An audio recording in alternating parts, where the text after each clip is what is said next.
Hei!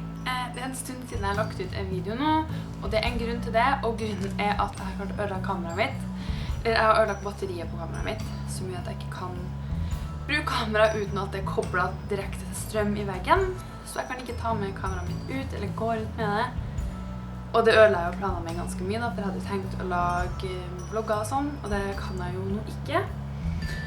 Men jeg kan jo sitte her og lage en video, og jeg har planlagt litt nye videoer nå som jeg bare kan sitte inn og lage, så det er greit. Og videoen her handler da om de mest spurte spørsmålene jeg får. Og forresten, kameraet mitt står balansert oppå en tripod, for det er en tripod som ikke passer til kameraet, så jeg håper det ikke detter ned, så vi får bare satse på det. Men jeg har skrevet ned alle de spørsmålene som jeg får mest, så jeg får svart på alle i en video. Mye av dette har jeg sagt før, men jeg synes det er greit å bare samles, fordi det er mange som spør om det samme hele tiden. Og jeg er veldig addiktet til cola i systemet.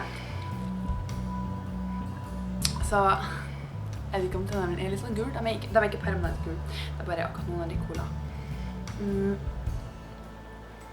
Og jeg beklager for bakgrunnen, men vi bor i en veldig, veldig liten leilighet, og det er liksom veldig begrenset hvor jeg kan sette kameraet mitt.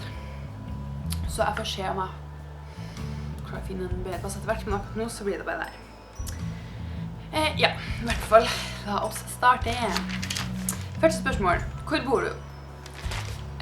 By og land. Ja, de fleste vet vel at jeg bor i Norge, siden dere ser på kanalen min og alle snakker norsk.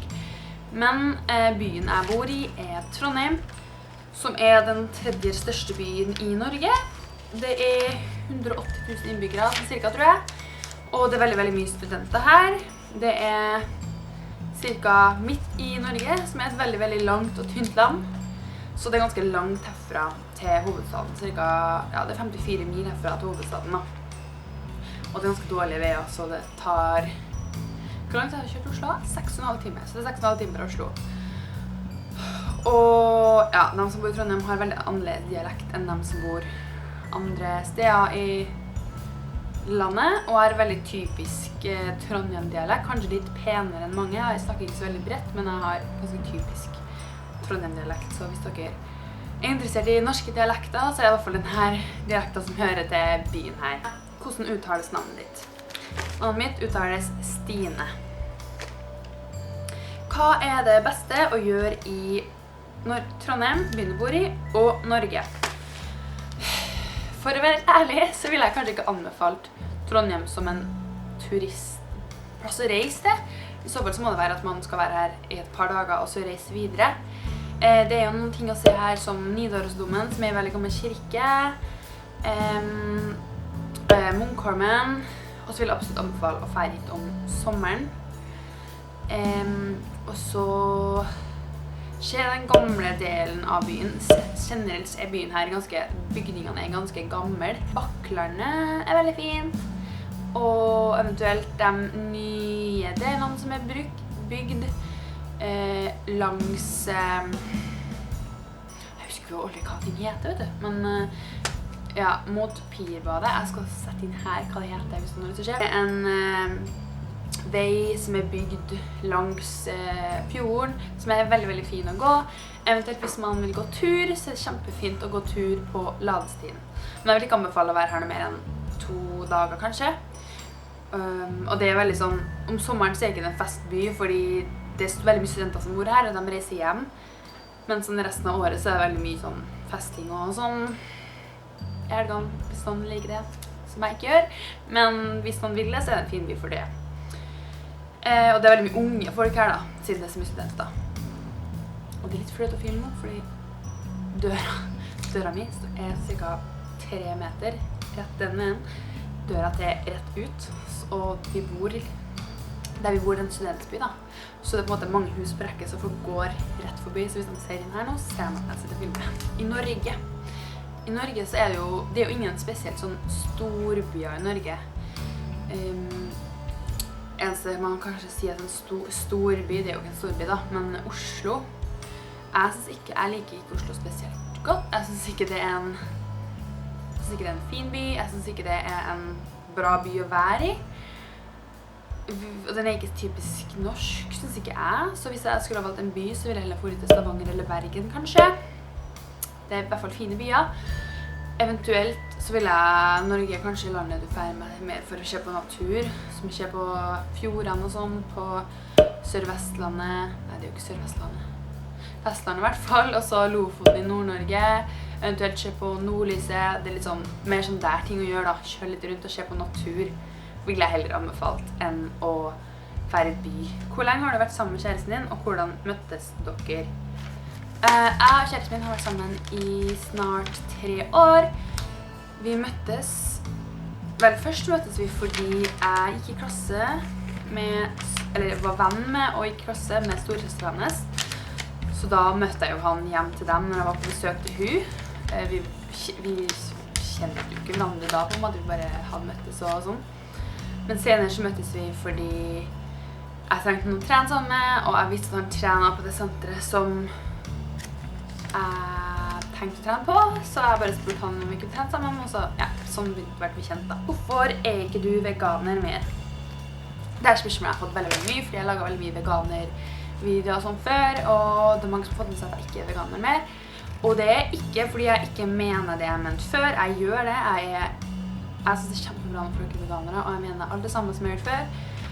Men jeg slet med spiseforstyrrelser i 3 år, kanskje mer. Det verste du gjør når du har spiseforstyrrelser, det er å begrense hva du spiser. Uansett om det er fra et etisk perspektiv, så er det veldig, veldig dumt å liksom må tenke på mat veldig mye og på en måte begrense det. Så da det jeg gjorde var bare at jeg åpnet for at jeg kunne spise alt da, for å hjelpe meg selv å bli frisk fra det. Og jeg er helt frisk fra det nå, så dere trenger å bekymre dere for det, men det var i hvert fall derfor. Om jeg kommer til å bli veganer igjen, jeg tror nok jeg kommer til å spise for det meste vegetarisk. Liksom, jeg er ikke spesielt glad i kjøtt, og jeg velger vegetarisk når jeg kan, men jeg er fortsatt på en måte litt redd for å tenke som jeg tenkte før, eller når jeg ikke gjør det, så blir man jo litt sånn frykt for å gå tilbake der man var før, så vi får se. Hvilke hobbyer har du? Jeg har egentlig nesten ingen hobbyer. Det er egentlig bare trening. Og så liker jeg å se på bra filmer. Jeg er veldig sær på hvordan filmer jeg liker å se. En bra film jeg har sett i det siste er Dunkirk, så det var bra. Og så har vi sett en serie som heter Planet Earth 2. Ja, nummer 2. Og den er også veldig bra. Jeg har bare sett 2 episoder, men det er helt sykt bra filmer, og det er så imponerende at ja, jeg vil anbefale alle sammen å se det. David Attenborough er jo, jeg vet ikke, bare den dokumentaren så liker jeg å se det, men den er i hvert fall veldig, veldig bra, og det er så sykt imponerende, så den anbefaler alle å se, hvis dere ikke har hørt det. Og sammen med Dunkirk, for de som liker krigsfilmer, og Christopher Nolan, så anbefaler jeg å se den. Hva jobber du som, og hvordan skole går det? Jeg jobber som treningsveileder. Det vil si at jeg hjelper folk med å lage treningsprogram, og hjelper dem med hvordan de skal gjøre øvelser og sånn. Det er ikke det samme som PT. PT blir jo med rundt og motiverer sånn. Det gjør ikke jeg. Bare hjelper folk i startfasen spesielt. Eller hjelper folk etter hvert. Oi, jeg får skikkelig vondt i ryggen. Hva sier jeg sånn? Må ha blikket. Jeg hjelper folk i startfasen, og så liksom følger jeg opp folk litt etter hvert, men ikke hver eneste økt da. Og så jobber mine også veldig mye på senteret. Folk skal melde seg inn sånne rutiner som må gjøre, som å skifte lyspærer eller rydde. Ja, det er veldig mye sånn. Også bare være sosial med dem som trener der da. Ja, også skole. Jeg går bevegelsesvitenskap. Det er jo ingen som vet hva det er da, men det er på en måte, hva skal jeg si da, en blanding mellom PT, fysioterapeut, trener. Ja, det handler veldig mye om hvordan trening forebygger sykdom og kan behandle sykdom og sånn. Og jeg har gått 2 år, og jeg har 1 år igjen da, før jeg har tatt bachelor i det. Så vi får se om jeg klarer å få meg en jobb innenfor det og sånn, det er jo det jeg ønsker. Hva synes du om amerikanere? Det spørsmålet har jeg fått mange ganger, fordi jeg laget en video som heter Norwegians versus Americans, tror jeg det. Og altså sånn generelt, jeg liker jo ikke å si alle amerikanere er sånn, alle amerikanere er sånn, alle amerikanere er sånn. Men ut fra det inntrykket jeg har fått, og jeg er en person som er litt sånn, jeg liker ikke at folk er fornøyd med meg, jeg liker ikke at folk tar på meg, jeg liker å ha min egen personlige space. Så for meg så har de amerikanerne jeg har møtt har vært litt for innpåsliten, for ekspressiv kanskje, liksom uttrykt seg på en litt sånn måte som veldig uvant for meg. Så det på en måte, for meg så blir det litt krasj da, i hvert fall i starten, før jeg kjenner dem, før jeg komfortabel med dem, så jeg vet liksom ikke helt hvor jeg har dem. Og sammen når jeg har vært i USA, så har jeg blitt litt sånn, folk bruker veldig mye sånn fine ord, sånn, nei, hva det de sier da? De sier de there og sånn i USA? Jeg husker ikke, men de veldig sånn, det kanskje England og sånn, de sier darling og sånn. Men i hvert fall jeg føler at de snakker likt til deg da, om de har nettopp møtt deg, eller om de har kjent deg lenge. Og da blir jeg litt sånn, det skjønner ikke jeg da, det liker jeg. Så, men den trauste nordmannen jeg, så liker jeg det. Men jeg vet at mange synes det er hyggelig da, men jeg blir litt sånn forvirret egentlig bare.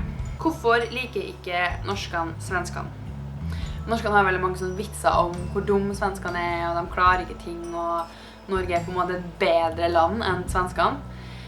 Og jeg synes jo sånn ærlig, altså jeg har jo ikke noe mot svensker, men svenskene, de skjønner jo ikke norsk, og det er ganske irriterende.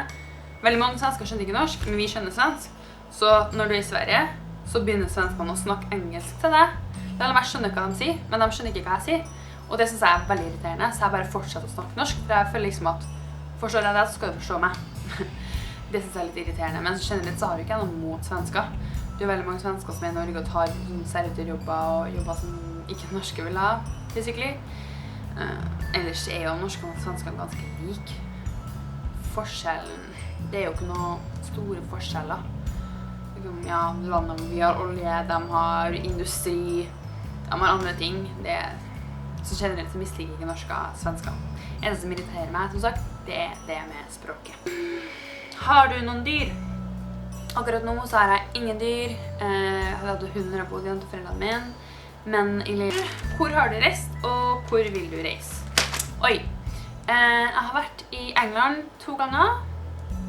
Og så har jeg vært i Frankrike, jeg har vært i Spania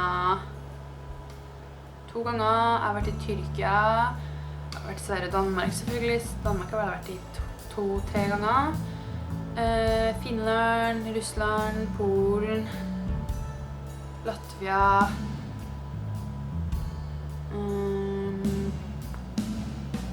Vietnam, Kina, Japan, USA. Har jeg vært andre plasser?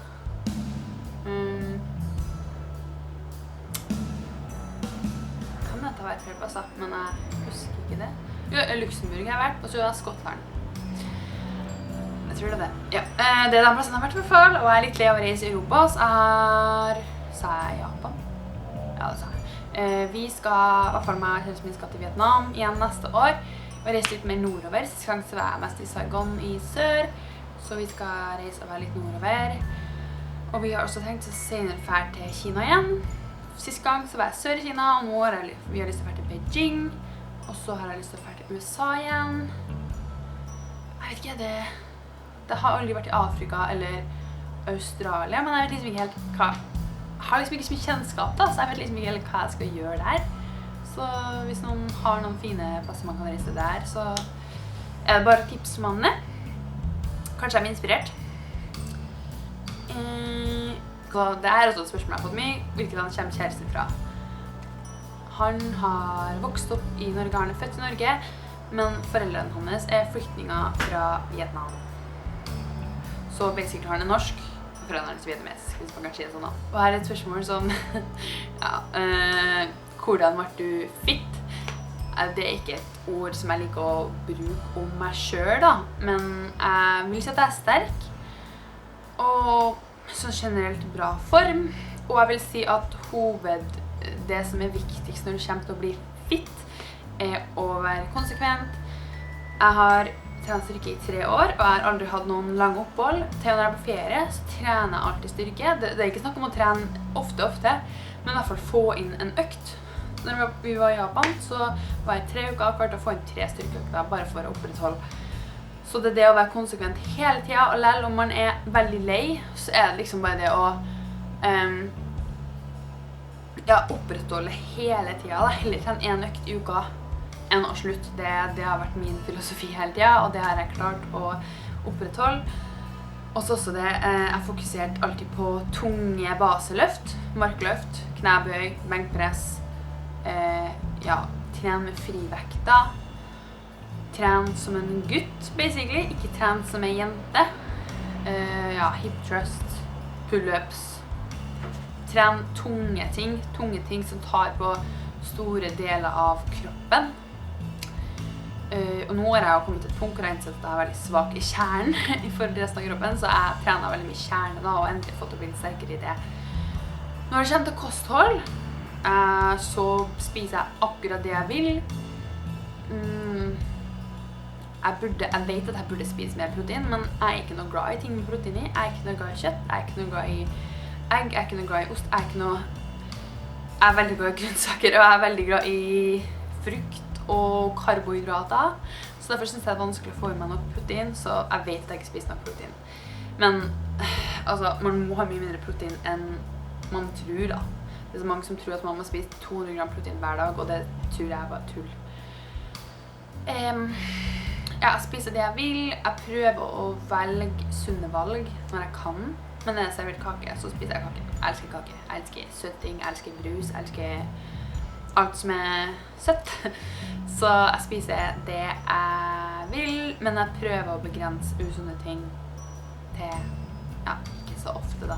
Så er det siste spørsmålet, som også har fått ganske mye, er folk som bor i Norge rik? Og det er jo litt vanskelig å definere da. Så jeg har prøvd å finne ut hvor mye folk i Norge tjener. Og folk i Norge tjener i gjennomsnitt 43 300 kroner i måneden. Jeg regner med det er før skatt, og det er det samme som 5.477 US dollars. Så dere kan sammenligne. Ja, hva sier jeg? 5.477 dollar. Så om folk er rik, altså når du er på ferie, så føler du deg veldig rik. Og de fleste i Norge kan kjøpe det de har lyst på. Folk er ikke så veldig økonomisk begrenset. Men samtidig ser vi jo, siden vi tjener mer, så koster det mye mer å gjøre ting. Det er dyrt å spise ut på restaurant, og på den måten så er jo ikke vi så rike i vårt eget land, fordi ting er veldig dyrt. Så sjekker jeg jo hvor mye man jobber gjennomsnitt i uka. 32 timer i uka jobber folk gjennomsnitt da. Så folk som vil tjene mer, kan lett tjene mer, og det er lett å få seg jobber hvor man tjener mye, hvis man ønsker det, for det er mange jobber som tjener mye, men folk er som kjenner ikke så veldig opptatt av å velge jobber som får dem til å tjene mye, for folk tjener greit uansett. Ja, i hvert fall. I Norge så er ikke vi... Når vi er i Norge så føler jeg meg så rik, men hvis jeg er på ferie så føler jeg meg veldig rik. Ja, det var det for denne videoen. Jeg håper dere fikk svar på noe, hvis dere lurte på noe av det her. Det er bare å spørre flere spørsmål i kommentarfeltet. Jeg svarer på alle sammen. Så får dere ha en fin dag videre, så ses vi i neste videoen. Ha det bra!